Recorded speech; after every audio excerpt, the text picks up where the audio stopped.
I can feel the blood creeping up from the heathens. Got will, got fight, got pride, got reason. If they wanna go eat, then you know I'm gon' feed them. If you're coming for me, hope you're ready for a demon. I got eyes in the back of my head, I'm seeing. Take me for granted and you know I'm leaving. I'ma take what's mine with the webs I'm weaving. I could take this crowd from seeing to believing. Got a taste for blood and my tongue keeps bleeding. From the words I spit, so sharp, so freezing, so cold. Behold, frostbite they feeling. I could tear you apart or I could go heal them. Don't believe in fate, don't believe in ceilings. I just need a taste and my mind starts feeling. I don't pace myself, I grind on kneeling. Got lust for change, I just love the feeling.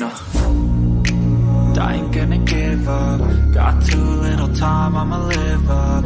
Head down, push forward through the tough times. Cause anything worth doing is a tough climb.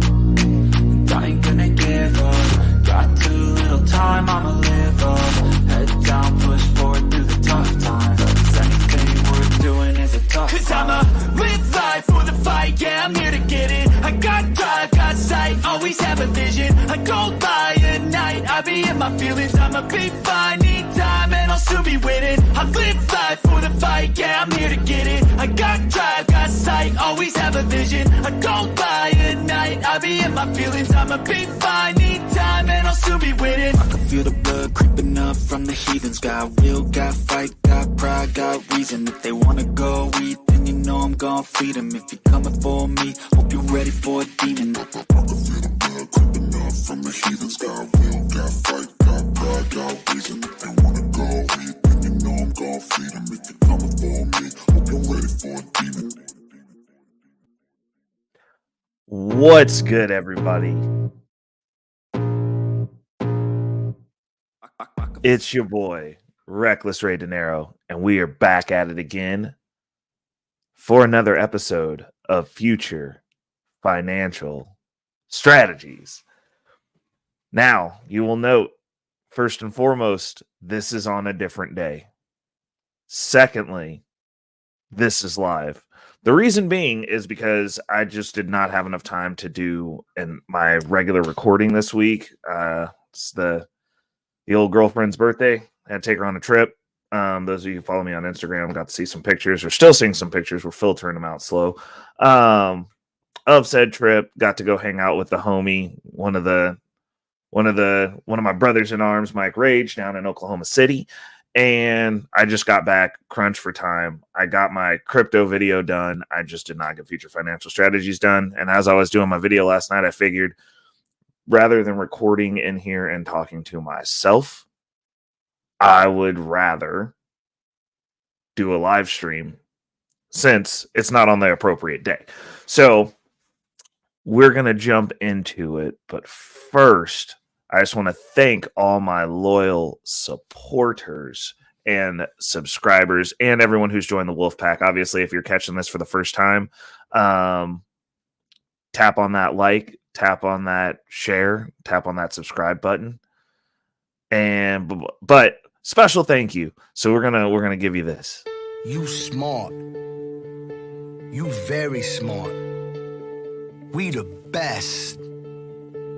You a genius. You smart. You very smart. We the best. You a genius. Yes, you are, obviously, because you are tapped in over here at Future Financial Strategies.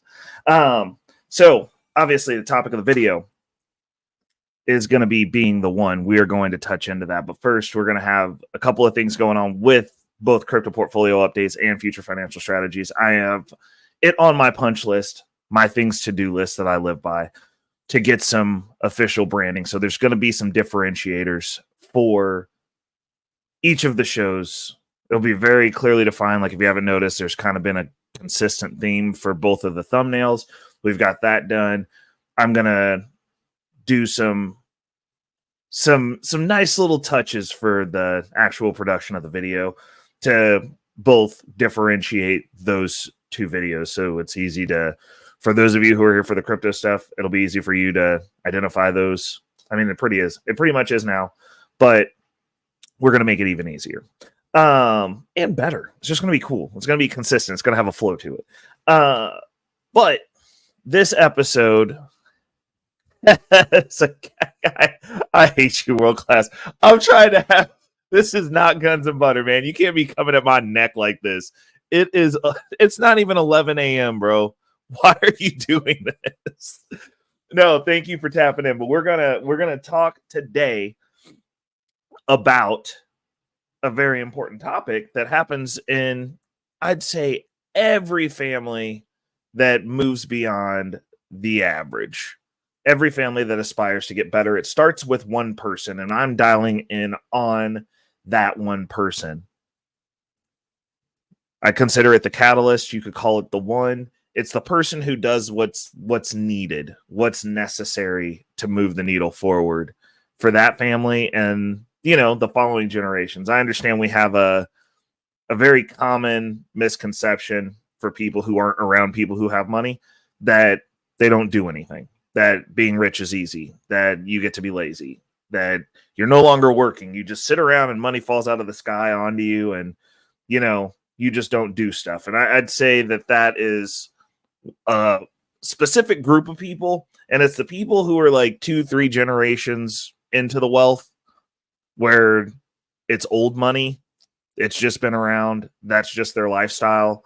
And sometimes you will see people of that ilk that don't work, or it's these fast money overnight dudes that just got super rich, key point athletes, and they just start blowing everything that comes in. And then after they're no longer an athlete, they're broke. And then we see the sad story with the music and the kids crying in the background about how this dude had to go back to work in a price chopper because he was making $15 million a year and blew all his money. So those are otherwise there's somebody who did something. Like most people who are wealthy in this country built something. They run something. They've amassed land, assets. Normally that comes at the behest of owning a company of some sort. Like nobody is just sitting around doing nothing. Like I don't see that.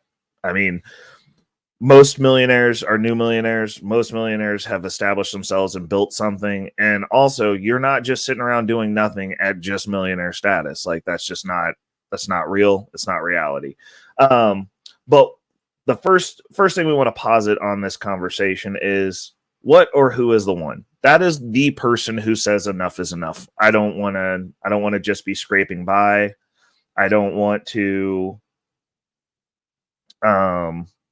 just be out here doing the bare minimum. I don't want to live in squalor. I mean, it could be a lot of things. It could be there we go. It could be it's the person who decides that this is enough.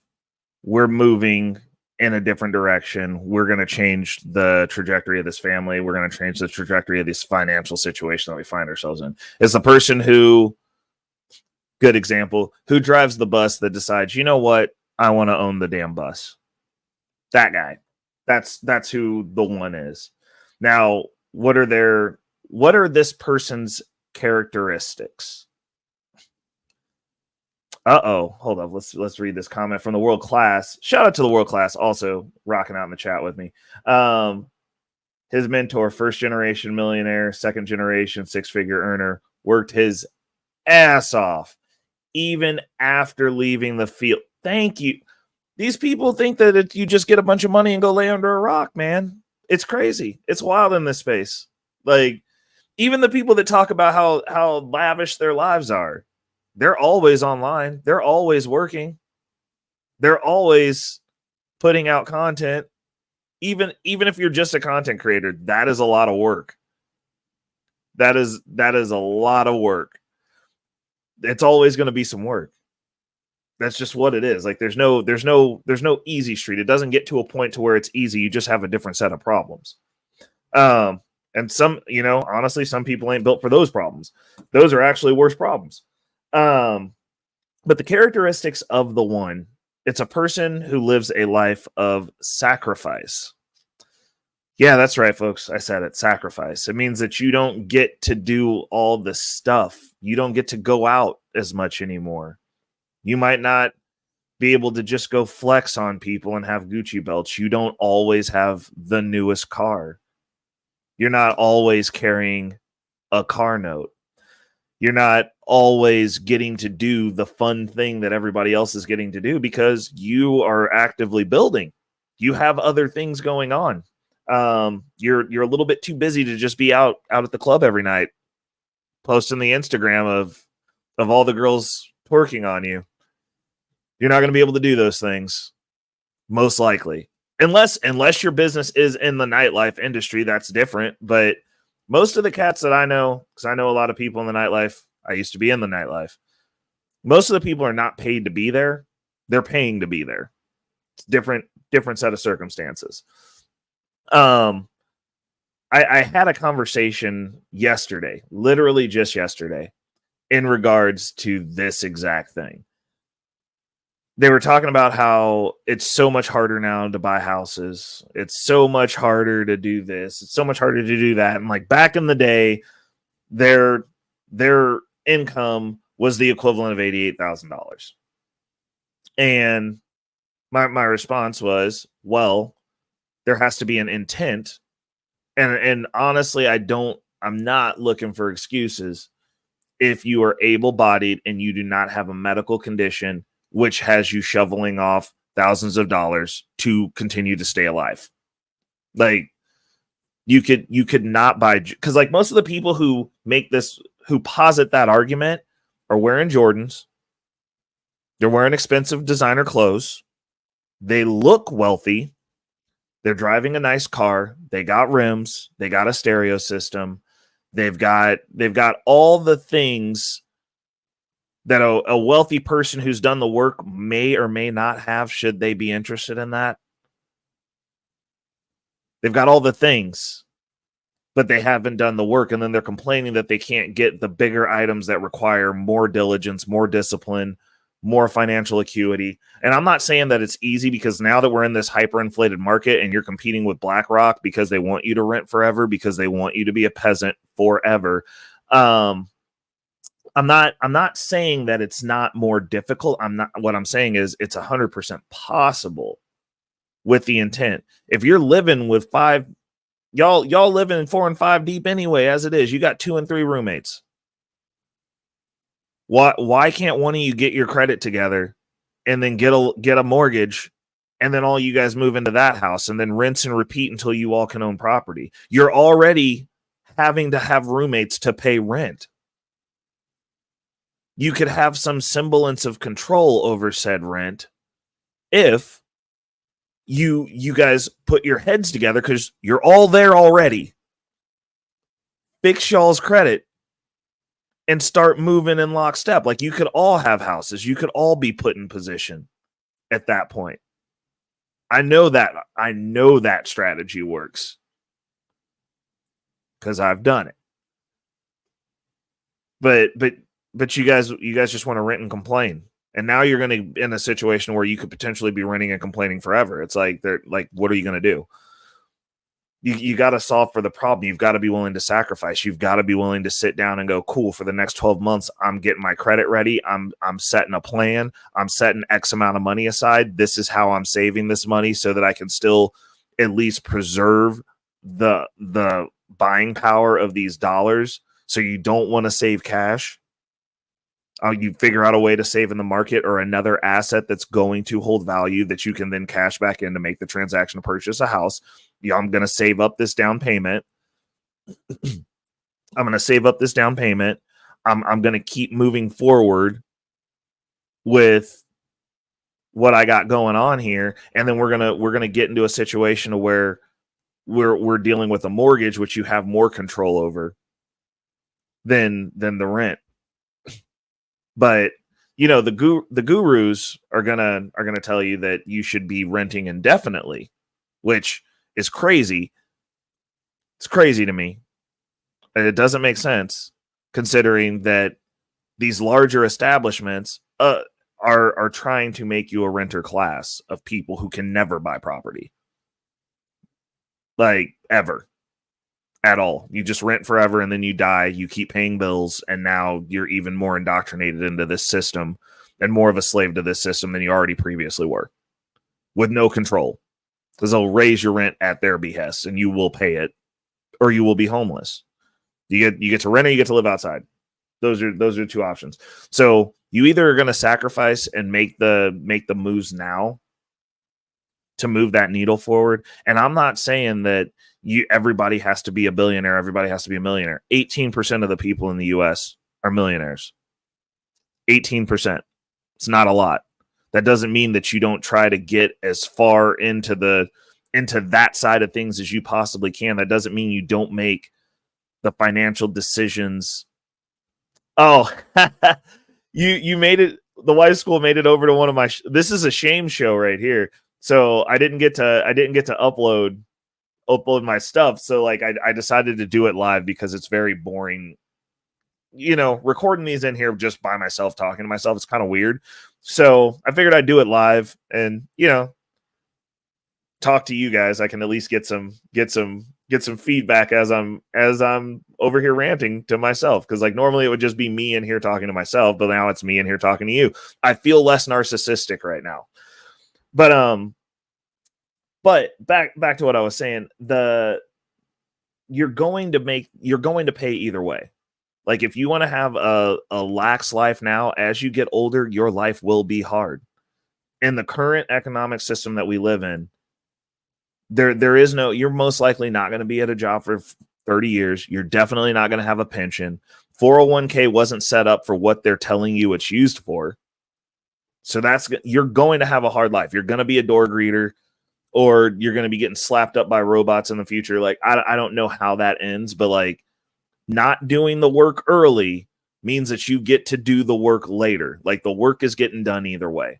And as I was saying, only 18% of people in the United States right now are millionaires. So like when everybody is online telling you that they're a millionaire, some of them are lying, because if it's only 18%, the probability that they're all on YouTube complaining about modern women in the same chat is not likely at all, which means that like a bunch of these dudes are capping, a bunch of these dudes are lying. Most of them, you can tell when they start talking about anything financial related, how ignorant they are of finance. Oof. And see, world class is in here dropping gems. Being financially confident, Dan Locke, is more important than being a millionaire. 100%. You got to know how to flip the money.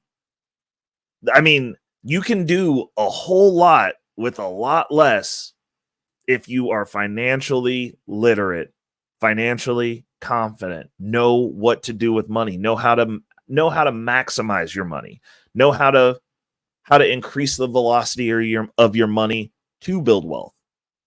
Like there's a million ways to skin a financial cat. That's the reason I tell people I don't subscribe to like, you have to do this. I'm not giving a prescription to the problem. I throw a bunch of options out and we document the ones that I'm choosing to do with my money. And then like, you know, you take what you like, add it to your strategy, and then discard what doesn't work for you. Not every financial strategy works for everyone else. It's just like with diet. Like when people talk health, everything that you do is relevant to your situation and your body. So I can't tell everyone to eat exactly how I eat and that they're going to get the same results that I get. I eat what I eat because it works with my body. I'm always experimenting. I'm always trying new things. I'm always doing a bunch of stuff. But like, if somebody took my exact diet, they might not get my exact results. If someone does everything that I do financially, like actually, in all honesty, if you did exactly what I did financially, you would get my results. But not everybody has my temperament. Not everybody has my risk tolerance. And not everybody has my view of how I look at money and how I don't mind seeing numbers change daily. Like, I don't. Not everybody is willing to go through the level of discomfort that I'm willing to go through to set myself up so that I can win. But not only so that I can win, so that I can bring those who are in my circle with me on the journey. Like, I get heat all the time because of a lot of the stuff that I do is very counterintuitive, and it's actually very inconvenient to me. But I'm like, yo, I'm trying to set everybody up so that we can all eat. Like, I am willing to do it the hardest way possible to have the maximum impact on the people that are close to me. And I'm fine with that. Like, that's my decision. Not everybody wants to do that. Could I do this faster? 100%. But I wouldn't be happy with those results because I know for a fact that at no point am I going to go, well, time to kick the feet up. I'm going to go sit on the beach. Nah, I'm doing nothing. Look at me being rich. I'm gonna be sitting out here flexing on people on the internet about my lifestyle. That shit's corny to me. Like, I'm not a fan of that. But that's me. There's plenty of dudes who subscribe to that. Yo, what's going on, Crypto Wheel? Or Wheel Crypto, my bad. So check it out, brother. I did not upload, if you notice, on Thursday, Future Financial Strategies. I didn't upload it. I did not have time to record that video this week. I had rehearsals and honestly, I was exhausted. So between work and rehearsal, I'd only had time to record my crypto video. So I'm doing Future Financial Strategies live so that you guys can tap in and ask me what's going on and we can have the conversation about it. Which actually is going to make this episode a little bit longer than what it would normally be because we're talking. So, which is cool. I'm here for it. But I wanted to do it live. I figured I'd do something special because if I don't get it out on Thursday, I kind of feel bad because that's kind of the day that I release this video. And it's also a precursor to Guns and Butter, which I didn't do it Thursday. So I was like, I'll just do another live and record it live because I was going to be sitting in here talking to myself anyway. And I didn't want to do that. But like I was saying, if I'm willing to do the sacrificial thing and put myself on the chopping block, like, I prefer doing stuff. I like doing stuff the hard way. Like, you get more out of it, in my opinion. Like, I get more out of it being able to impact people around me that would be in worse situations had I not been established to do what I'm doing. And that's my way of getting, hold up. The world class said, you kick your feet up when it's costing you money, not kick your feet up. Facts. But I just, for me personally, I like the challenge. I like the fact that I'm not sitting out here. Hey, world class, be careful if you out there on the road, bro. I ain't trying to hear nothing bad happen to the homie. Because then ain't nobody. I'll never have I won't have a caramel anti-hero if you hurt yourself. So be careful out there, bro. Right. It is. Well, it's about the process. It's also about how I was raised. Like the woman who raised me, like, that was very much her mentality as well. It's just, I feel like I'm the next iteration of it because, like, I'm still have that I'll help people close to me mentality, but I'm gonna get rich. Like, I'm not gonna do it the way that I saw it done because it wasn't effective when she passed. There was the infrastructure wasn't there to where she could keep that going. And, like, I don't want to be that. Like, I'm not gonna help people. And then when I die, the legacy is just like, okay, you're a dope person, but, like, the family kind of went through some rough patches as a result of the way that you chose to navigate. The world class is literally immortal. Y'all keep that in mind, bro. When he's trolling you, you keep that in mind. There ain't nothing you can do to him, bro. But yeah, so I'm look at myself as like the next iteration of that, in the sense that, like, I am trying to establish that generational wealth, and I do want that legacy. And I want to be able to do more of the type of stuff that I like to do. So the last piece of this before we jump into some of the news joints is who qualifies for this role. Now, depending on what your belief and what your value set is, this could be a bunch of different things. So me personally, I say at this juncture, anybody qualifies for this role. Anybody should be looking at their situation, assessing where they're actually at, where you sit on the hierarchy, what your financial situation is, what your family's financial situation is.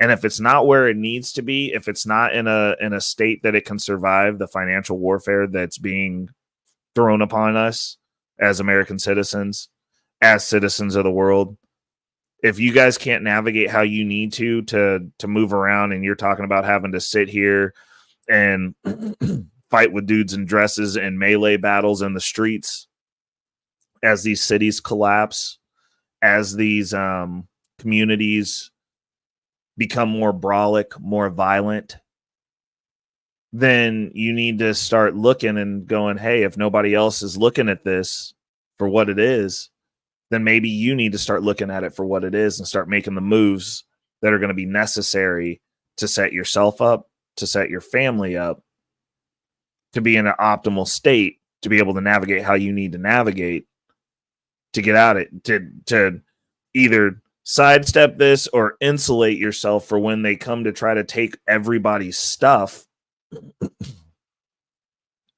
so that you don't have to abide by a tyrannical rule in which people are using money to manipulate you.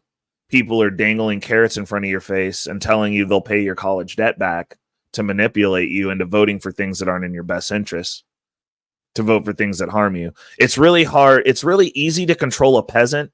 It's really hard to control a king. And there's a reason for that. Peasants are living hand to mouth. Peasants are day to day. Peasants don't have the ability to think. And the way that this society is going, most of you are peasants. Most of you need to start looking at these situations and go, why do I need to vote? Why do I need to vote for the party that's for the poor people? Why are we glorifying being poor? Why do I want to be a loser in the system that I exist in? To the point that I want to terraform the entire system to placate to me because I suck. Why are we not motivating people to just not suck? Like, why aren't we motivating people to be the best version of themselves? Why are we canceling people and wanting to discredit people that are telling you be the best version of yourself? Why do we have an entire system that's going against people who are telling men to do sit-ups and make as much money as they can and be established? Why is that not a good thing? How is that not good for society? Why are we going against people who are telling us that we can do better? Why do we fight to defend our excuses over adopting the ideology of people who are telling us we can do better and actually trying to do better? Why is that the standard? That isn't the standard for a society that's strong. We do not glorify weakness. We do not glorify the lowest common denominator that's around us. If you're in filth and squalor, just because you are there does not mean that you are of that. That does not mean that you cannot be the person to make a change and go, I don't want to live like this. I don't want to be in this circumstance. I don't want to exist at this level of reality. I mean, we live in what's supposed to be the best country on the planet. And you know what? I'm not even going to say supposed to be. It is. Because if it wasn't, all of y'all would leave. Literally. If there was something, because look, people leave from other places to come here. So if this wasn't the best opportunity that you have to move from one... Oh, easy money. Oh, what's up, bro? Easy money in the building. Hold on. I'm gonna highlight this one. The manosphere isn't telling people to get in shape. If that was true, the biggest channels would be exercise and finance. Hey, bro, I am. I mean, I don't know what to tell you. I mean, you can go and find what you choose to look at. Like I said, I've said it multiple times. I'm a product of the manosphere, and I don't navigate on these talking points. Like, I can agree with them, but like, also most of these dudes, and I've said this multiple times. I mean, on both sides of this argument, whenever you're talking about people that are complaining about a situation and people who are getting results, those are two different things. If you look at the conversations that I have with these women that everybody else say are terrorists, they're not terrorists to me. Why is that? Because it hits different when you're talking to somebody that they can't be like, oh, well, you alone and chicks don't want you. Chicks do want me. Like, I'm in a good relationship, bro. I own stuff. I own a business with employees. Like, I like, there's nothing that you're going to say to me that like is stuff that I'm not actually doing in real life that I'm sitting here going, oh, well, you have to be this. I also do not argue people. I argue points. Now, when you see these men up here in these spaces, and we can have that conversation, it's a little bit off topic, easy, but like, we can have it in these spaces that are going through what they're going through. I mean, my question is this, and this is the way that I always look at it. Nothing that anyone says to me, and I've been on panels all through this week. You know, I've been ruffling feathers all this week. Nothing anyone said to me this week made me wake up any more broke than I was the day before. It didn't keep any of the money that I got coming in from coming in. It didn't keep any of the men who work at the company that I'm a part owner of from respecting me any less, because we are on a mission. We are on lockstep. I don't come into these spaces to talk to the lowest common denominator. I do not care what losers are doing. I do not care what poor people are doing. I don't care. I come here to say what I got to say in regards to the topics that I'm asked to speak on. Also, key point. And, you know, the results are going to be the results, easy. The results are always going to be the results. So like, if I'm getting rich and somebody's telling me, well, I think you should navigate like this, and I'm like, well, you don't have any of the results that I want. You don't have the body that I want. You look dysgenic, like you are made of bad genes. You haven't taken care of the meat suit that you were given. And I'm sitting over here with my mentality and my ideology, and well, actually, you know, the over 6 foot thing, I had nothing to do with that. But you know what I did have something to do with? Building a freaking dope ass body. All right. Getting to 200 pounds, 7.7% body fat, establishing wealth, owning property, actually having something that would go on a prenup, owning a business that I worked my way up into an ownership position in because I am the best at what I do. Waking up every day, regardless of how I feel, and doing what needs to be done anyway. Keeping my commitments. Being able to sustain a relationship. Like, I mean, I don't advocate for anything that, me personally, but I don't consider myself in the manosphere. I just know, you're right, I'm not better, but easy, when I first came into the space and I first found the manosphere content, I'm not an advocate of therapy. Like, I made it through my stuff without going to therapy. Like, I don't, with the current people that are in those fields for the most part, and I've worked in mental health. So instead of going to therapy, what I did was I worked in mental health for 6 years. So I went about it a little bit different, but the thing is this: when the men who are coming into these spaces, and I understand exactly what you're speaking to right here, the men who are coming into these spaces are scorned, they are bitter, they are hurt. They're normally coming in raw off of some sort of trauma that has happened to them, 100%. And they come in and they have their opinions and they're mad and they're upset. And as men who are on the other side of that, it's our job to acknowledge that they are entitled to get their big boy energy off and be upset. Men can be upset. In men's spaces, men are allowed to vent. So I'm not necessarily going to sit down in the mud with them. I'm going to be like, look, like this, and this are the points where you're culpable. But But you have to continue to be the example and continue to, because like, look, when I came into the space, I was mad as hell. Like once I realized I was doing the whole game wrong and everything that I was doing, I was being a big ass simp. I was doing actions that women said that they wanted that they actually find repulsive if you actually do them. I had no ability to set boundaries. I did not know what boundaries were in regards to dealing with women, and protecting myself and my sanity. Like I was doing none of those things. And then you find out that like that's what you're supposed to be doing. But like if you come up single mother home, there's no man there that actually sits you down and teaches you that stuff. There's no point of reference or example. So you just do what you do. Like fortunately, I wasn't ugly and I was good at sports. And like I kept myself in shape. I knew how to work out. So, you know, getting access to women wasn't an issue, but keeping a relationship definitely was an issue. I didn't have those skills. Now you come into these spaces mad. Oh yeah, you know, raw, these girls are terrible. 100% was there.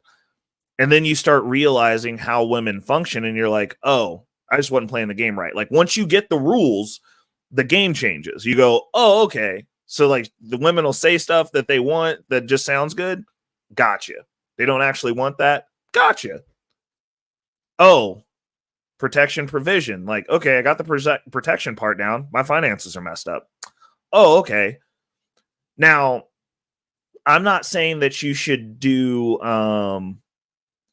no, you can't stay in one spot easy. I'll agree with you on that every day of the week. If you're not progressing, then you're slowly dying. You're calcifying. 100% agreed. But the other thing that I'll point out is even though at the start of the journey, it was like, hey, what are the things that women want? Okay, cool. Like once I got the assignment, you just go complete the assignment and then you get access to better women. Doing that, and this is where a lot of the manosphere, I diverge from a lot of the manosphere, especially what's there now. Like what's there now is freaking ridiculous. Like regardless of which side you're on, whether it's white or black, like they're all on some stuff in regards to like, oh, well, you don't do it for women, blah, blah, blah. Having more money makes your actual life better. Like you do understand this, right, people? Like if you are in the best shape that you could possibly be, you're as healthy as you can be, you feel better, you look better, you exude confidence, you're just more confident by default. And having more money gives you more options. And these dudes are like, oh, well, I'm gonna stay. This is the logic of some of these guys, and it's a feminine ideal. It's an emotional statement. I'm gonna stay right where I'm at because I'm not just getting rich to just get some women. Like that is insane. That's like saying I'm gonna set my house on fire so that women don't want to come in here because I'm not gonna have a house that's not on fire just to make women happy. Like, are you stupid? Having more money makes your life better because you have options to do things. You know, like when people call you up and they're like, hey, we going to Vegas this weekend, pull up. And you go and you talking about your checking and savings ain't set up right. Like, what are you talking about? Now you can't go do something you wanted to do. Like, man, I don't know. I think women very specifically, they got lists. Oh, Why School podcast tapped in. So what you were talking about is masculinity. We don't see it as much. 100%.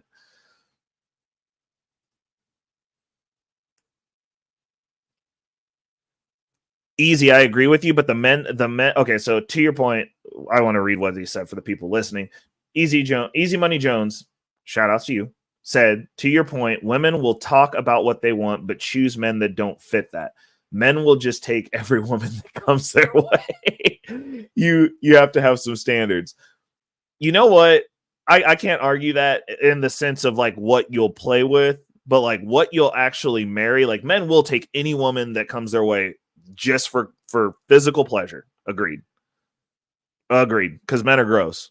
We're disgusting creatures. But when it comes to like what you want to marry, that's where it gets specific. Like dudes will bust down a bazillion chicks and it'll just be like there'll be no rhyme or reason to it. But when it comes to like what you want to marry, actually, you know what? Easy. I'm going to pull your comment back up because to your point, they don't pick well then either. Most of these dudes, they don't have standards. They don't pick based on their legacy or what type of mother this person's going to be. They pick a set of appendages and holes, and they kind of make their judgment on that. And then they wonder why their kids are wearing dresses and think they're toaster ovens because they picked a woman who physically looked good, but was being housed by a demon and was actually internally dysgenic because she was made out of plastic. So then they get a little ugly baby that they then have to nurture and raise, and then the next thing you know, you're no longer running your household and your child is wearing a dress. No, they don't stick to those lists, but like if you look at who women are attracted to, it's the same premise as like when in one of the pickup artist stuff. Women will go and they'll say they like the nice guy, they say they like the joker, they say they like a guy who's in touch with their feelings, but like they'll go and they'll date the jerk who's a perceived alpha, and they're looking at it and they go, because like deep down, like if you posture as like, oh, I'm the alpha, I'm a bad dude, I'm going to be out here, I'm going to be boisterous, I'm going to be loud, I'm going to be outlandish, I'm going to be very confident, I'm going to be overly confident, I'm going to be disgustingly confident. That'll dial women in. The issue is it sustainable? Because like a lot of times dudes will pretend to get access to the woman and you won't be able to keep her. She won't want to be with you because she'll be like, oh, you was just faking the funk to get my pants. But like those women still gravitate towards that. They gravitate towards masculinity. And I'll tell you why. Me personally, as you all know, I mean, Easy, you've seen me on panels. I'm very conservative and I'm very matter of fact and I'm very curt. I am always like this. Fun fact, super liberal, everyone's a victim women love me. Like if I wasn't with somebody, I could go out to the bars and put down those chicks regularly because that's who they want to hook up. That's who they want to have sex with. They don't want to have sex with the dysgenic, doughy, sad, fat man that they're dating. Like these chicks will cheat on their boyfriends because their boyfriends ain't got it like that. Like they have on paper the list of what a blue-haired liberal or a green-haired liberal woman would want. But they're not carnally and physically, they don't want to reproduce with that guy because he is weak and they know he is weak. And they're going, you got weak genes. I don't really want to have sex with you. You're a man child. Like this seems cool, but you know what? That asshole over there, the guy who's really got the stoic look on his face that will punch this doughy boy in the head. Jeez, I wonder what he looks like naked. That's what happens.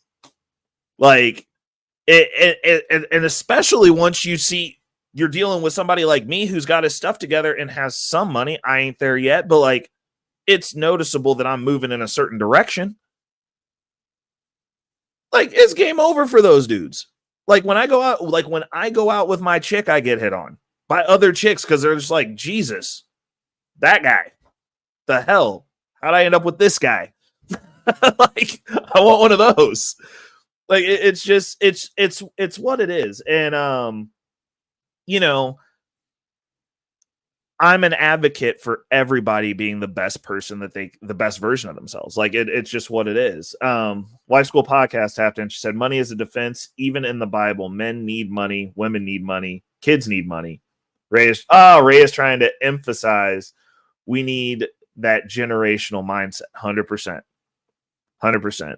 And we also need to choose better. I mean, like if you're a guy with options and you're choosing women based on appendages and holes, and not whether they're going to be able to raise your kid or they're going to be able to get on your program or they're going to be able to help you get to the next level or they're even wanting to get to the next level as opposed to just living in your house, you've got to choose better too. And people need to understand that. Like, I mean, my demeanor when I'm out, like most women, like if they're not, like honestly, if they're not a certain echelon of woman, like they know not to talk to me. Like, because I'm looking at them like you don't exist to me. Like you've got nothing to get you in the door to even be around my space. like The only chicks that like you would that I would even like would even get that opportunity are basically like chicks that are like at the gym taking care of yourself. Like you have to like in kind. True.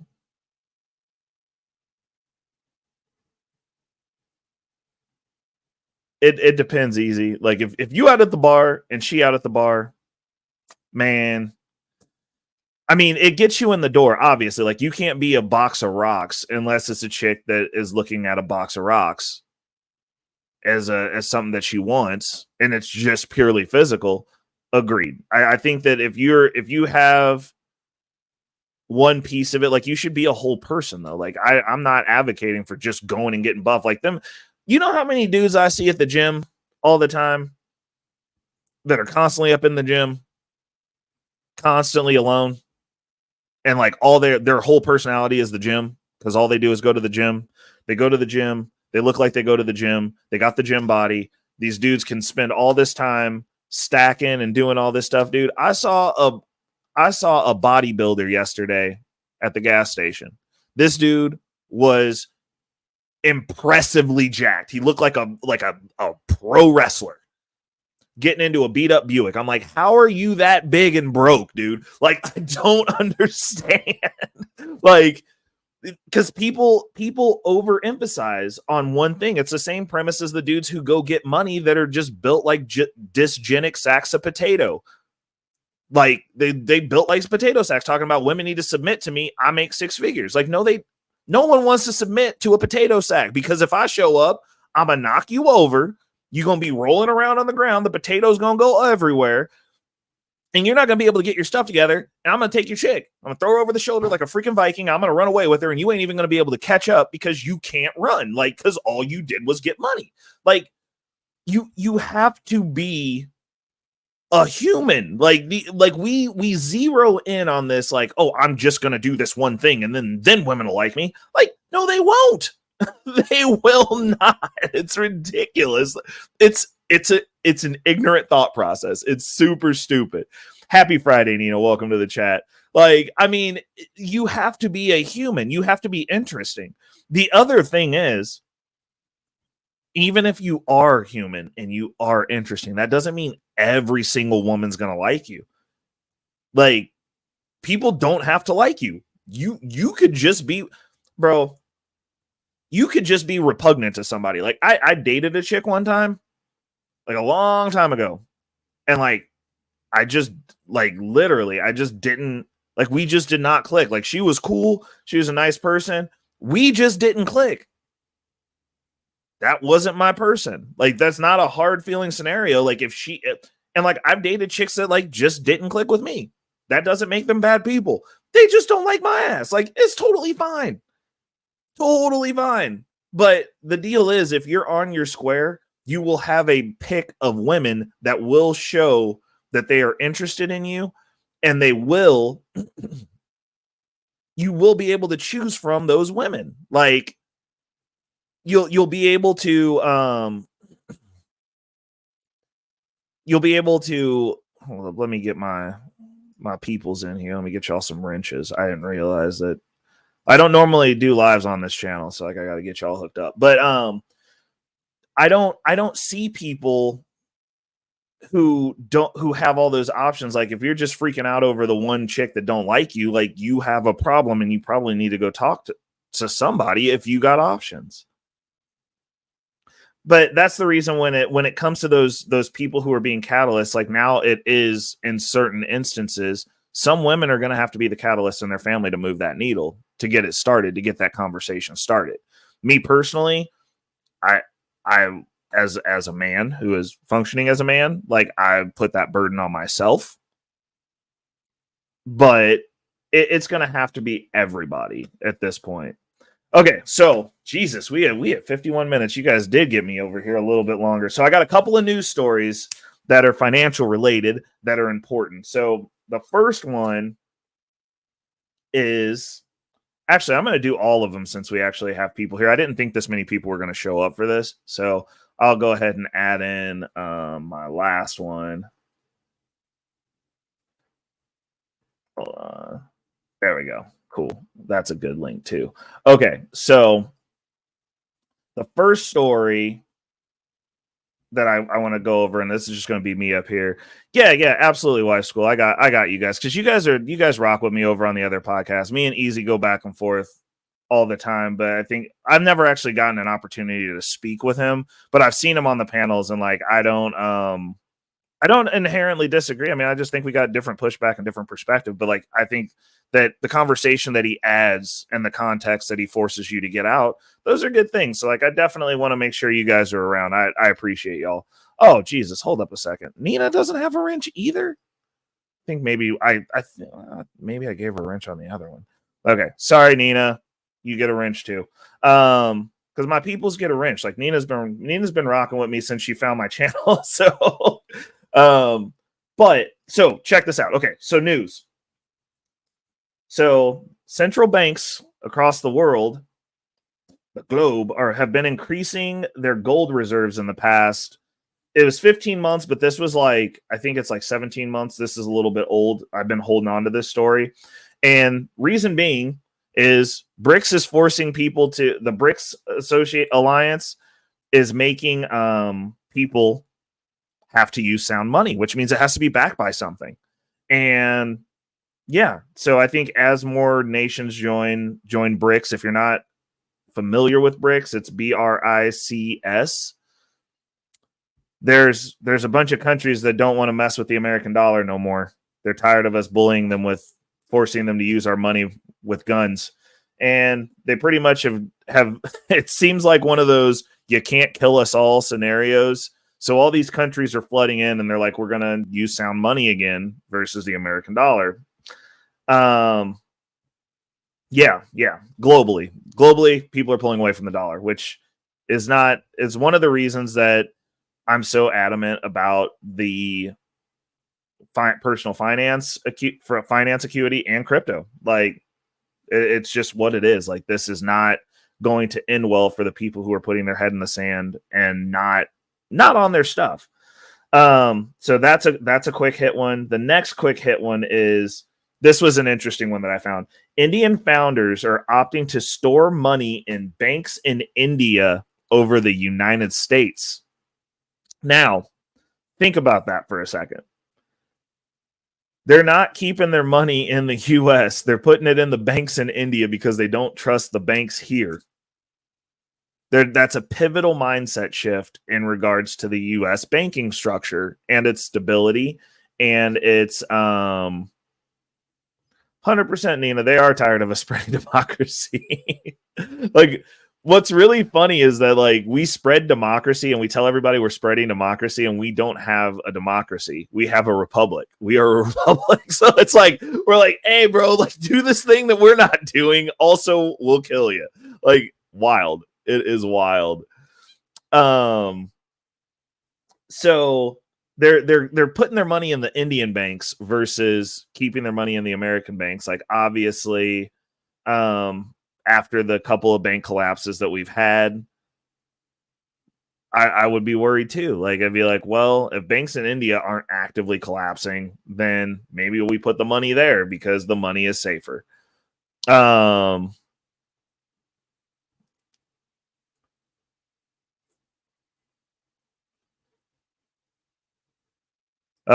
World Class said they just know what the US is about to do next year. Like facts, bro. Facts. The Swiss, I mean, nobody really messes with them. Like they're kind of their own thing. We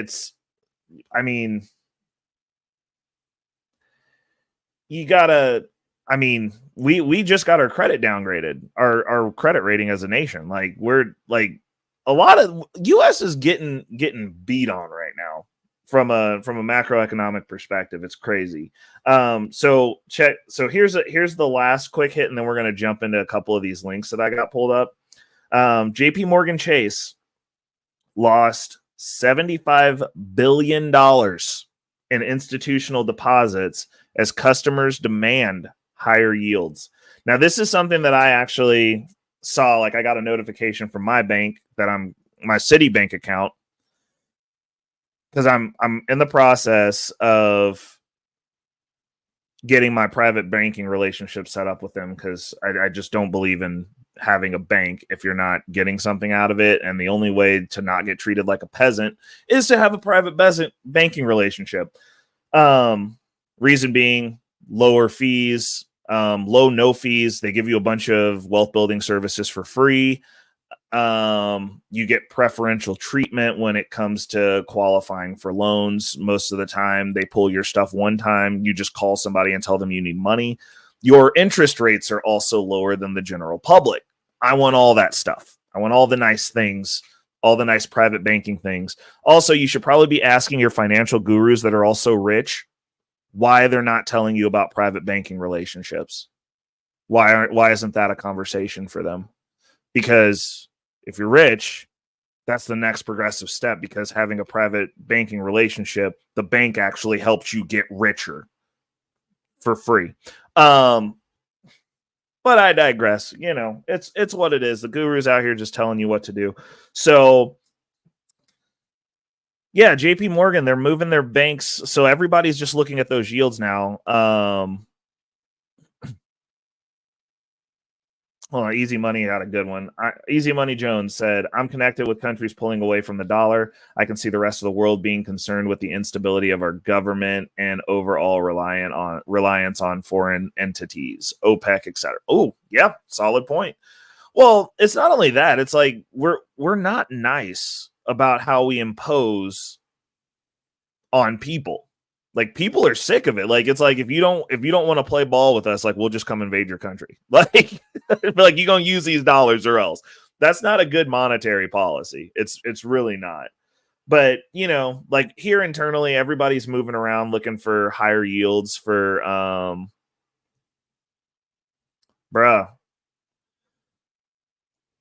the world class. My sister been telling folks about private banking for 5 years straight. They don't listen. 100%. They don't want to do the work.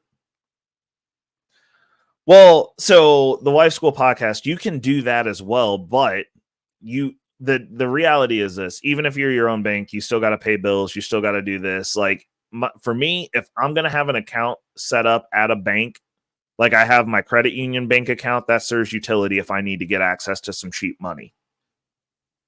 Utility. Gotcha. Otherwise, like, I pay bills. Like, I wouldn't have a normal bank account outside of my credit union account if I wasn't trying to get a private banking relationship, because I don't see the point in it. Because, like, all they do is charge you fees. They want to make money off your money. Like, I would just use Cash App or PayPal. If it wasn't for the whole bill pay thing, I might not have a bank at all. Like, if I wasn't trying to get into private banking, like, if you're not aspiring to that goal, then why do it? What's the benefit of the bank over Cash App or PayPal? Aside from bill pay, aside from a credit union account where you can get access to cheap money. Like, they're just not working for you. I just don't believe in going in there, getting treated like crap and getting charged for it. Like, not happening. Like, it's not happening. But yeah, people are moving money around looking for those yields, because a lot of the institutions, and this is the one thing that doesn't scale, that you can't follow an institution in. As a human and a citizen, sitting on cash right now is horribly detrimental to you. You are not an institution. You do not get to take write-offs for, like, your loss in buying power. You don't want to be sitting on large amounts of cash. Like, if you're trying to save up to do the Dave Ramsey plan in this climate, you're never buying a house unless you're getting 20 to 50% raises every year and boosting your savings. You're not buying a house cash. Wealthy people do not buy houses cash. And I'll tell you why.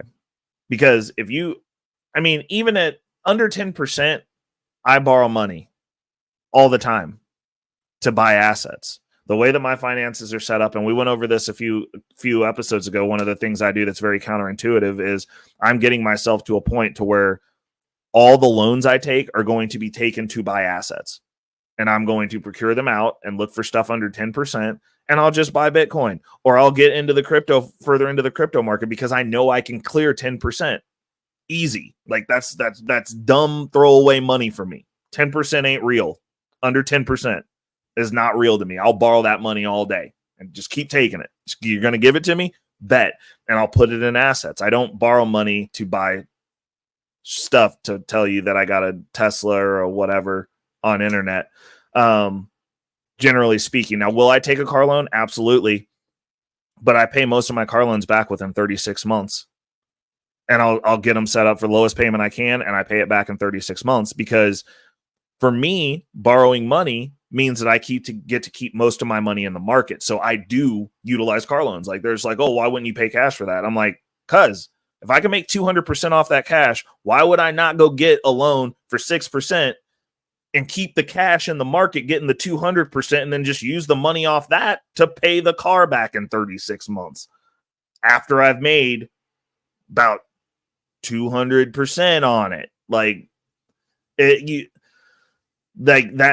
That's just like the way that these people are telling you to do stuff a lot of times is not necessarily, it's not necessarily that it's bad. It's just not the whole truth. Like when I deal with millionaires regularly, they finance their homes because they don't want to just go take $10 million or $5 million or $1 million and just take a briefcase and be like, here you go, I bought this house. They're not doing that. You know why? Because it would be stupid for them to not have access to the $1 million to make more money off of it.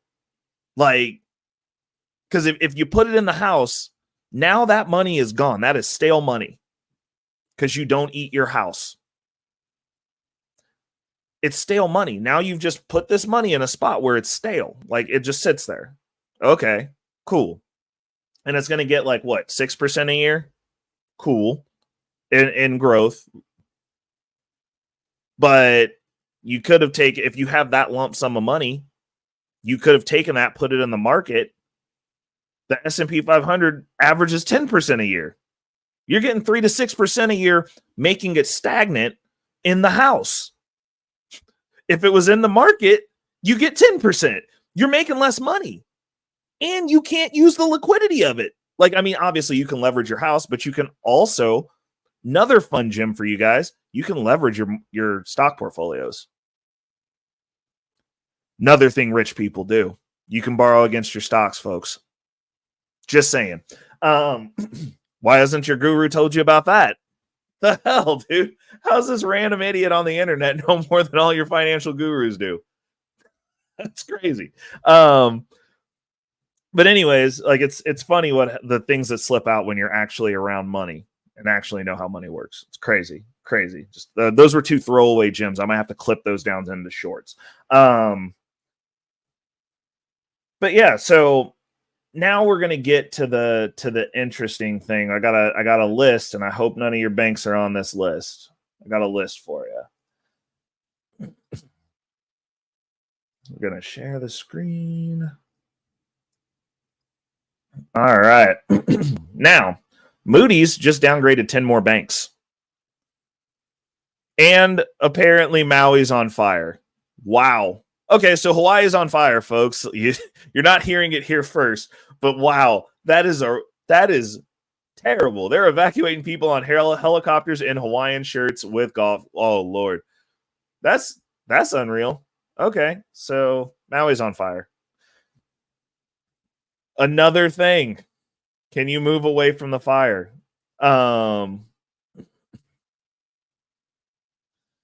So Moody's just downgraded 10 well,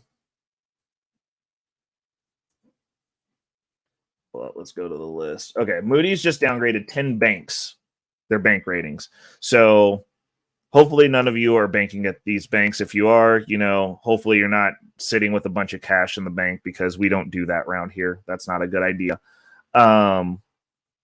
But here's the list. We've got Commerce Bank Shares, Bank of Korea Financial Corporation. Now, I've seen them. We have them here locally in KC, and I saw they have a super big building down in Oklahoma City.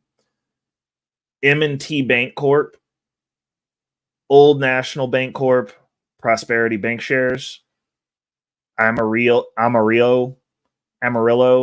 National Bank Corp, Webster Financial Corporation, Fulton Financial Corporation, Pinnacle Financial Partners, Associate Bank Corp. And then they have 6 banks that they're putting under review. Now, these are banks that could potentially be getting downgraded. This is Bank of New York Mellon Corporation, Northern Trust Corporation, State Street Corporation, Frost Bankers, Truist Financial Corporation, and U.S. Bank Corp. Oof. Oh, no. And then they got 11 banks with negative financial outlooks. And that's PNC Financial Services Group. Ooh, Capital One Financial Services Group. That's not good. Citizens Financial Services Group, Fifth Third Bank Corp, Huntington Bank Shares, Regions Financial Corporation, Cadence Bank, F&B Corporation, Simon's First National Corporation, Ally Financial, terrible bank. I've banked with them before. Bank OZK. Okay, so what we've got here is a bunch of banks that are getting ready to. I think that's because the capital and the corporate loans are getting ready to redo themselves, and I'm willing to bet like a bunch of these banks have that going on it. Like they're getting ready to hit those lines, because a bunch of those loans are going to default. I have a Capital One card. Your credit card probably won't be affected. It's more or less if you're have a corporate loan with them that could be affected, or if you're banking with them and for some odd reason when these loans reset, when these interest rate reset, if they make it, because a lot of banks, if they default on all their corporate loans, could put them in a real bad spot. And yeah, it's not going to be good. And then the last thing, this is a part of the future strategy here. And this is from LinkedIn. So I went and found a very credible source for this article. BlackRock, who is buying the planet, suggests an 85% Bitcoin allocation. And then the article is talking about what you should really do in your portfolio. Now, the specific portfolios that BlackRock is speaking about are their risk on portfolios or their aggressive portfolios. But it's interesting that they're saying just 85% of it's Bitcoin. That's going to be crazy. Like, it's going to be interesting to see where we're at in the next year, because like these portfolios that are going to have these 85% allocations are going to probably outperform, in my opinion and my thought process, basically everything else. Period. Like, I mean, I honestly could see that them spreading that across going into next year, all their portfolios. But what they have done, and this is BlackRock, is they're divesting. I like to use that word for the divestors out there. They're divesting their funds out of U.S. stocks and going into overseas and emerging markets in preparation for what's getting ready to go down in the next couple of years. Because yeah, like next year is going to be a pretty interesting year. BlackRock's made 2 big moves. They're applying for the Bitcoin ETF. They're suggesting 85% of all risk portfolios be in Bitcoin. And they're also they're actively divesting out of the U.S. stock market into emerging markets for the next foreseeable future. Your car loan should be fine. You're paying on it. Like, they're not going to, I mean, in the worst case scenario, if they fail, you'll just send the check to somebody else. Like, you're gonna be all right, wife school. As long as that corporate debt, man, those corporate loans are gonna get wild next year. Like, I think we're gonna see a cascading effect. I think it's gonna affect most markets. And as we say over here, we got to be prepared for what's coming and looking at the opportunities, because where there is chaos, there is going to be, where there's chaos, there is opportunity. And I agree with you, World Class. Next year is going to be horrible for the Earth, wonderful for us immortals. Man, Hawaii is actively on fire, bro. Like I think it's horrible right now. The Earth is doing work, man. But that's all I got for you guys today. Like everybody who rocked in, like who tapped in, definitely thank you for tapping in. We might have to do some more lives. This was actually really fun. This was a much more enjoyable way to record this video. I'm gonna have to try it out with the crypto one next time. Actually I might do that over the weekend depending on when I record it. Thank you guys for tapping in. Thank you everybody. Like, you know, it's all my peoples in the chat today. It's like a little podcast that we're doing. World Class shout outs. Wheel Crypto stop through. Wife School Podcast stop through. Easy Money Jones was here going hard in the chat the whole time. Nina stopped in, also chiming in. I really appreciate you guys. As always, definitely like, share, subscribe. We're trying to grow the wolf pack over here, so we need more people. So definitely tell people. Hopefully you guys enjoyed it. Definitely leave comments, suggestions. I redid my my contact information, so anybody looking to collaborate, like all that stuff's down in there. And yeah, up until next time, we're gonna be out. Hope you guys have a wonderful Bag Fortification Friday. Let's go. Let's go. Let's go. I pull up.